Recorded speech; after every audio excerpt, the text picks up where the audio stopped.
Hello guys, hello all of you. हम आपको सूचना सहायक परीक्षा की तैयारी करा रहे थे, उसमें की जीके की सीरीज में आज ये थर्ड पार्ट है। ठीक है, फर्स्ट और सेकंड पार्ट अगर आपने इसका नहीं देखा है तो देख लीजिएगा। थर्ड पार्ट में हम इसका देखने वाले हैं इतिहास जानने के स्रोत। ठीक है, अगर आप राजस्थान के किसी भी एग्जाम की तैयारी कर रहे हैं, किसी भी कॉम्पिटेटिव एग्जाम की तैयारी कर रहे हैं, तो ये जीके सबके लिए है, उन सभी एग्जामों के लिए है, क्योंकि आप जानते हैं राजस्थान के सभी एग्जामों में जीके आता है। तो ये सभी एग्जामों के लिए, आप किसी भी एग्जाम की तैयारी कर रहे हैं तो आप इसको देख सकते हैं। चलिए स्टार्ट करते हैं। यहाँ पर कुछ पॉइंट आपको दिए गए हैं जिनसे कई क्वेश्चन बनते हैं। हर एक पॉइंट से कई क्वेश्चन बनेंगे, तो आप इन पॉइंटों को अच्छे से समझिएगा। उसके बाद में इसके जो भी क्वेश्चन है उनको करेंगे हम। फर्स्ट आपसे पूछा गया है इतिहास जानने के अनेक स्रोत हैं। ठीक है, यहाँ आपको बताया जा रहा है कि इतिहास जानने के अनेक स्रोत हैं। इन्हें मुख्य दो भागों में बांटा गया है। कितने भागों में बांटा गया है? दो भागों में। आपसे क्वेश्चन पूछा जा सकता है कि ये इतिहास जानने के स्रोतों को कितने भागों में बांटा गया है, तो आप बता सकते हैं दो भागों में। क्या क्या है दो भाग? पुरातात्विक स्रोत और साहित्यिक स्रोत। दोनों के नाम आप याद रखेंगे, पुरातात्विक स्रोत और साहित्यिक स्रोत। अब पुरातात्विक स्रोत क्या होते हैं? प्राचीन काल के वे अवशेष जिनसे हमें स्थान एवं घटनाओं के संदर्भों को समझने में सहयोग मिलता है, पुरातात्विक स्रोत कहलाते हैं। इनसे तत्कालिक जीवन को समझा जा सकता है। पुरातात्विक स्रोतों में अभिलेख, मुद्रा, स्मारक, बर्तन, कलाकृतियां, ताम्रपत्र आदि सभी को सम्मिलित किया जाता है। ठीक है, इनके नाम आप याद रखेंगे। पुरातात्विक स्रोतों में क्या क्या चीजें शामिल हैं? ठीक है, तो इनमें अभिलेख शामिल है, मुद्राएं, स्मारक और बर्तन, कलाकृतियां, ताम्रपत्र, ये सभी इनमें शामिल हैं। अभिलेख क्या होते हैं? ठीक है, अब पहले से आप जान लीजिए अभिलेख होते क्या हैं। तो अभिलेख का शाब्दिक अर्थ ताम्रपत्र, पत्थर आदि पर लिखा हुआ लेख होता है। ठीक है, अभिलेख क्या होते हैं? ताम्रपत्र, पत्थर पे लिखे हुए अभिलेख। ये अभिलेख जो कुछ पत्थरों पर लिखा गया है, ये सभी क्या कहलाते हैं? अभिलेख कहलाते हैं। अभिलेख हमें शिलालेखों, पत्थर की चट्टानों, पाषाण शिलाओं, पत्थर के बड़े बड़े खंड, स्तंभों, भवनों, गुफाओं की दीवारों, स्तूपों, मठों, खेतों में खड़ी शिलाओं, ताम्रपत्रों पर उत्कृष्ट किए हुए मिलते हैं। ठीक है, तो ये सब कहाँ कहाँ मिलते हैं, इनके नाम आप याद रखेंगे। अभिलेख गद्य एवं पद्य दोनों ही शैलियों में मिलते हैं। ठीक है, आपसे पूछा जाए अभिलेख किन किन शैलियों में मिलते हैं, तो आप बताएंगे गद्य और पद्य दोनों में मिलते हैं। किसी की प्रशंसा में लिखे गए अभिलेख को प्रशस्ति कहा जाता है। ये आप याद रखेंगे। किसी की जब प्रशंसा में कोई अभिलेख लिखा जाता है तो उसे क्या कहते हैं? उसे प्रशस्ति कहा जाता है। अभिलेखों से तात्कालिक शासकों तथा उनके सामाजिक, राजनीतिक, धार्मिक, सांस्कृतिक जीवन की जानकारी मिलती है। तो पुराने टाइम की हमें राजा महाराजाओं की जानकारी कैसे मिलती है? ये भी हमें अभिलेखों से ही मिलती है कि उनका सामाजिक जीवन कैसा था, राजनीतिक जीवन कैसा था, धार्मिक जीवन उनका कैसा था और सांस्कृतिक जीवन उनका कैसा था। इन सभी की जानकारी भी हमें अभिलेखों से ही प्राप्त होती है। मुख्य अभिलेखों में नगरी अभिलेख, कस्बा अभिलेख, घटियाला अभिलेख, किराण अभिलेख, नालंदा, नांदसा और वर्णालयूप स्तूप जो है लेख, समोली अभिलेख शामिल हैं। ठीक है, इन अभिलेखों के आप नाम याद कर लीजिए। तो आपको इनके नाम याद करने हैं, नांदसा, वर्नाला, कुराडू। ठीक है, कुराडू ये अभिलेख जो है इनके नाम आप याद कर लीजिएगा। घटियाला अभिलेख से प्रतिहारों के बारे में पता लगता है। अब आपसे पूछा जाए कि प्रतिहारों के बारे में किससे पता लगता है, तो ये घटियाला जो अभिलेख है इससे प्रतिहारों के बारे में हमें जानकारी मिलती है। बिजौलिया अभिलेख। अब बिजौलिया अभिलेख से हमें चौहानों के इतिहास के बारे में जानकारी मिलती है। ठीक है, घटियाला से हमें जानकारी मिलती है प्रतिहारों के बारे में, और बिजौलिया अभिलेख से हमें जानकारी मिलती है चौहानों के बारे में। ठीक है, स्मारक क्या होते हैं? अब आपको जानना है कि स्मारक क्या होते हैं। राजस्थान के विभिन्न स्मारकों में दुर्ग मुख्य हैं। ठीक है, राजस्थान में मुख्य क्या है? दुर्ग हैं। जो स्मारक में जो मेन है यहाँ पे दुर्ग है। इनमें से चित्तौड़, जालौर, गागरौन, रणथंभौर, आमेर, मेहरानगढ़, तारागढ़ आदि दुर्ग महत्वपूर्ण हैं। इन दुर्गों के आपको नाम याद रखने हैं। इनके नाम आप याद रखेंगे, चित्तौड़गढ़, जालौर, गागरौन, रणथंभौर याद रहेगा आप लोगों को, आमेर और मेहरानगढ़, तारागढ़, ये सारे क्या हैं? ये दुर्ग हैं। इनके अलावा भवन, राजप्रसाद, महल, सार्वजनिक महल, स्नानागार, जनसाधारण के घर, विहार, मठ, चैत्य, स्तूप, मंदिर, समाधि, बावड़ी, कूप आदि भी स्मारक में आते हैं। ये हमें तत्कालिक स्थापत्य कला, धार्मिक विश्वास, उपासना पद्धति, मनुष्य को चेतना और समृद्धि का ज्ञान करवाते हैं। इन सभी से हमें क्या क्या चीजें पता लगती हैं? इनसे हमें स्थापत्य कला के बारे में पता लगता है, धार्मिक विश्वास किस तरह का था लोगों में, इस तरह की इसकी हमें जानकारी मिलती है। वो उपासना करते थे, उनकी उपासना पद्धति क्या थी, इसकी जानकारी मिलती है। और मनुष्य को चेतना और उनकी स्मृति का ज्ञान भी किस तरह का था वो पता चलता है। मुद्राएं, मुद्राएं क्या होती हैं? मुद्राओं अथवा सिक्कों, छापों या प्रतीकों से किसी भी काल विशेष की राजनैतिक, धार्मिक, आर्थिक स्थिति का पता चलता है। ठीक है, मुद्राओं में जो चित्र छपे होते हैं, ठीक है, उनके जो छापे होते हैं, उनसे हमें वहां की राजनीतिक, धार्मिक और आर्थिक स्थिति का हमें पता लगता है।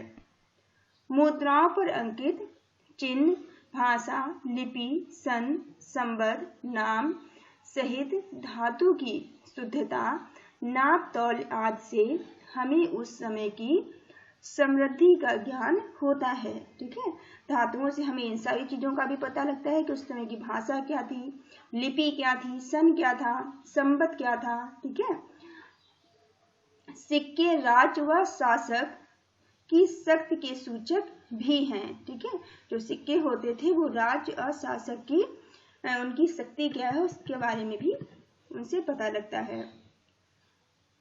आहार, रैट, वैराट, रंग महल, सांभर, सुखाड़िया के उत्खनन से प्राप्त सिक्कों एवं मुद्राओं से क्षत्रपों, मालवा, चौहान, गुहिल आदि वंशों के काल के राज शासन, अधिकृत सीमा के बारे में हमें जानकारी मिली है। ठीक है, तो इनके आपको नाम याद रखने हैं कि आहार, रैड़, बैराठ, रंगमहल, संभल, सुखाड़िया के उत्खनन से हमें जो सिक्के और मुद्राएं मिली हैं उनसे हमें जानकारी किसके बारे में मिली है? क्षत्रपों, मालवा, चौहान, गुहिल आदि वंशों की हमें जानकारी मिली है। बर्तन एवं कलाकृतियां। अब बर्तन और कलाकृतियां क्या थी? मृद भांड का शाब्दिक अर्थ मिट्टी के बर्तन है। ये भी आप याद रखेंगे कि जो मृद भांड है इसका शाब्दिक अर्थ होता है मिट्टी के बर्तन। उत्खनन का शाब्दिक अर्थ है खुदाई करना। ठीक है, उत्खनन का शाब्दिक अर्थ है खुदाई। राजस्थान के अनेक स्थानों से उत्खनन में प्राप्त मृद भांड, प्याले, रकाबिया, धूप पात्र, दीपक आदि से हमें पूर्वजों की कला कौशल की जानकारी प्राप्त होती है। गणेश्वर नीम का थाना जो कि सीकर में है, ठीक है, गणेश्वर नीम का थाना जो कि सीकर में है, कि ताम्र संस्कृत के अवशेष जोधपुर, जयपुर एवं नेह भरतपुर से प्राप्त कला एवं लाल मृदभांड आहड़ व गिलुन से प्राप्त प्रस्तर फलक आदि की में कला कौशल दिखा जा सकता है।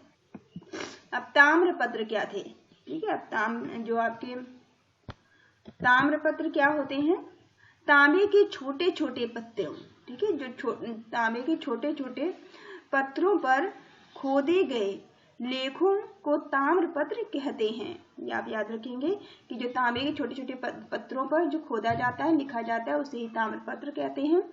दान पुण्य से संबंधित होने से इन्हें दान पात्र भी कहा जाता है, ठीक है, जो ताम्रपत्र है इन्हें दान पात्र भी कहते हैं। ताम्रपत्र से हमें शासक, काल, भाषा, पर्व, धर्म, भूमि के प्रकार, नाप तौल, दान के प्रकार आदि के बारे में पता चलता है। साहित्यिक स्रोत, ठीक है, अब साहित्यिक स्रोत क्या होते हैं, इतिहास जानने में साहित्य की भूमिका महत्वपूर्ण है, ठीक है, इतिहास हमें साहित्य से ही पता चलता है, ठीक है, साहित्य की भूमिका भी महत्वपूर्ण है। संस्कृत, हिंदी, राजस्थानी, उर्दू, फारसी में लिखा साहित्य प्रचुर मात्रा में मिलता है। राजस्थान के प्राचीन इतिहास को जानने में वेद, पुराण, रामायण, महाभारत, बौद्ध एवं जैन ग्रंथों से सहायता मिलती है, ठीक है, जो भी धार्मिक ग्रंथ है हमारे, इनसे भी राजस्थान के बारे में जानने में हमें सहायता मिलती है। 12वीं शताब्दी के उत्तरार्ध में जयानक कृति पृथ्वीराज विजय महाकाव्य में चौहानों की उत्पत्ति बताई गई है, ठीक है, 12वीं शती में जो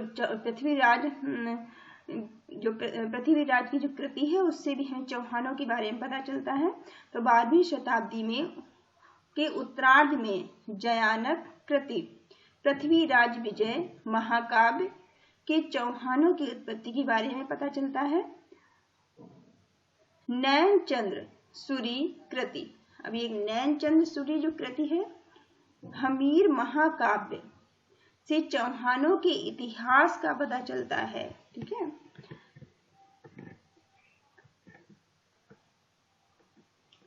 राजस्थान का अध्ययन,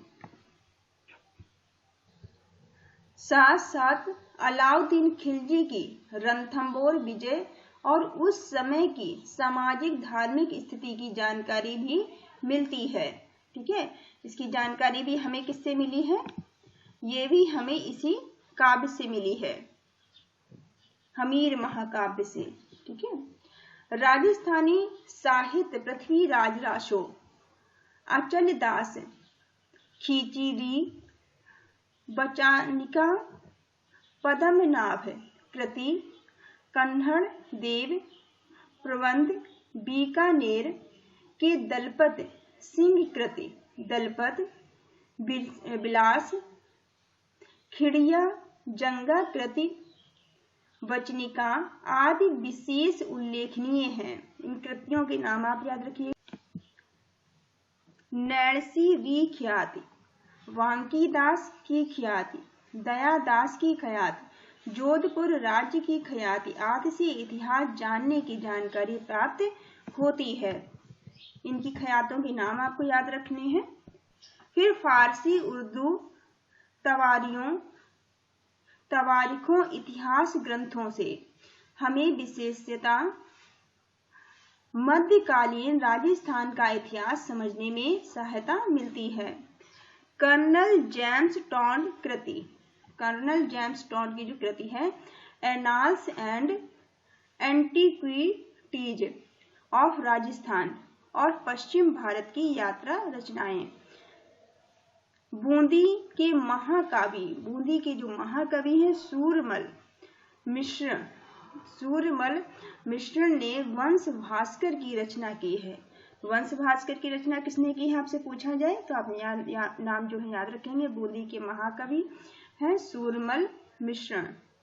कविराज श्यामल दास ने वीर विनोद की रचना की है। ठीक है, वीर विनोद की रचना किसने की है? कविराज श्यामल दास ने। विश्वेश्वर नाथ रेव कृति मारवाड़ राज्य की इतिहास गौरी शंकर हीराचंद्र ओझा द्वारा लिखी उदयपुर, जोधपुर, सिरोही, डूंगरपुर, बांसवाड़ा, प्रतापगढ़ का इतिहास इसमें उल्लेखनीय है। चलिए यहाँ पे अब कुछ क्वेश्चंस दिए गए हैं आपको, जिनके आंसर आप देख लीजिएगा।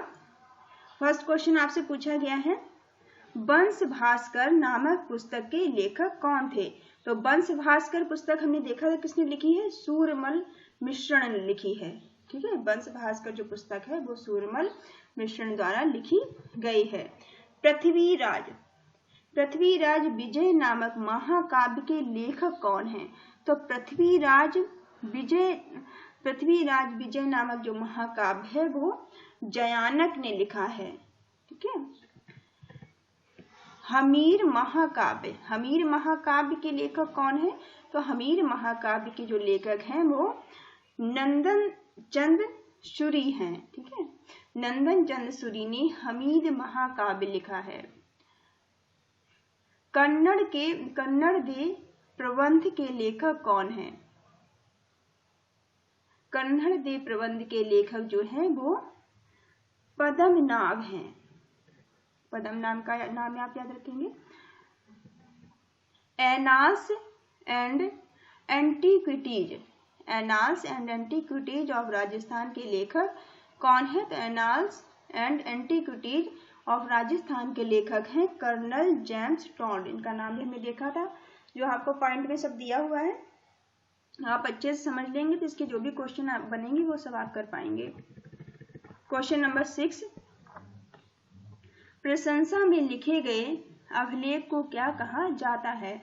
तो प्रशंसा में लिखे गए अभिलेख को प्रशस्ति कहा जाता है। ठीक है, जो प्रशंसा में लिखे जाते अभिलेख हैं उन्हें प्रशस्ति कहा जाता है।